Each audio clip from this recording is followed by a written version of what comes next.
Welcome back to the Cross Connection. Like we always do at this time, it's time to make it make sense. Now, this week's question is coming at you from Phoenix, Arizona.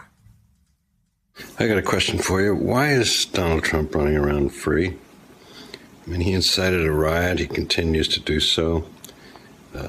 People in court defending themselves are citing him as the reason why they attacked the Capitol.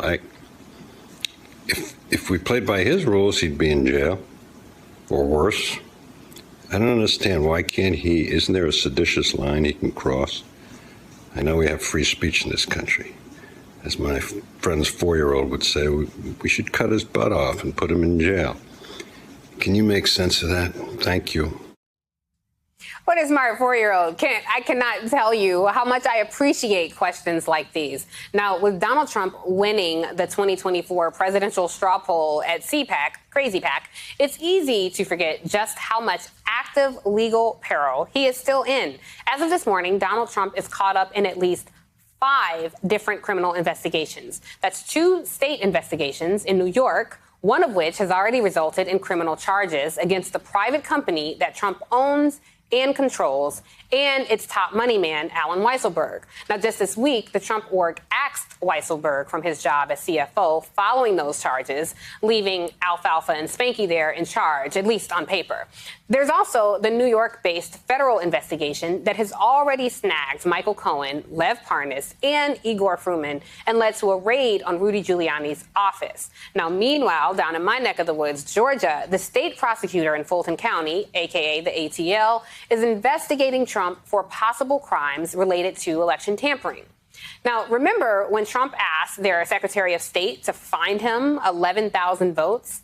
Well, Fulton County's district attorney does, and she wants answers. Then there's the federal investigation out of D.C. looking into Trump's role in inciting the January 6th domestic terrorist attack on our nation's capital. You guys know what we all watched with our own eyes live as it happened. Even his own supporters say Trump was at fault.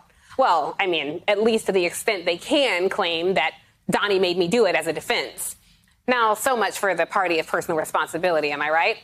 We haven't even gotten to the 11 civil suits pending against the former guy, ranging in claims from defamation, in this case, by 2 of the 26 women who've accused Trump of sexual misconduct, to incitement for his rhetoric on January 6th, to, you guessed it, even more fraud. Kent, your question is, why is Trump running free despite all of these legal targets on his back? The answer is that he has yet to actually be charged with any crime outside of the impeachment setting, which he beat twice, thanks to his Republican sycophants in Congress. And when it comes to the civil suits, even if he loses, he cannot be locked up. Forced to pay fines and damages, maybe, but no jail time. In fact, the lawsuits and investigations may even help a potential Trump 2024 campaign. God help us. Trump gets to whine about a witch hunt every time another one of his cronies gets got, further radicalizing his basket of deplorables to believe that the rule of law doesn't apply to them, which is, of course, ironic considering Donald Trump's personal standards for law and order. So if you see somebody getting ready to throw a tomato, knock the crap out of them. I promise you, I will pay for the legal fees, I promise. I'd like to punch him in the face, I'll tell you. See, if I say, go get him, I get in trouble with the press. I said, please don't be too nice.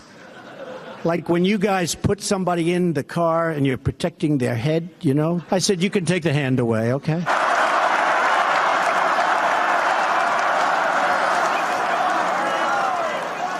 You got to speak to Jeff Sessions about that. All that talk from President Bone Spurs, who wouldn't bust a grape in a fruit fight. So for now, Kent, no one's locking up Trump. And cutting off his butt would probably be considered cruel and unusual punishment. And to those of you also watching at home, please keep sending me those questions. Be sure to tell us your name, where you're from, and record your question in a minute or less. Then email it to us at crossconnection@nbcuni.com, or you can simply tag us on Twitter, and together we will make it make sense. At least we'll try.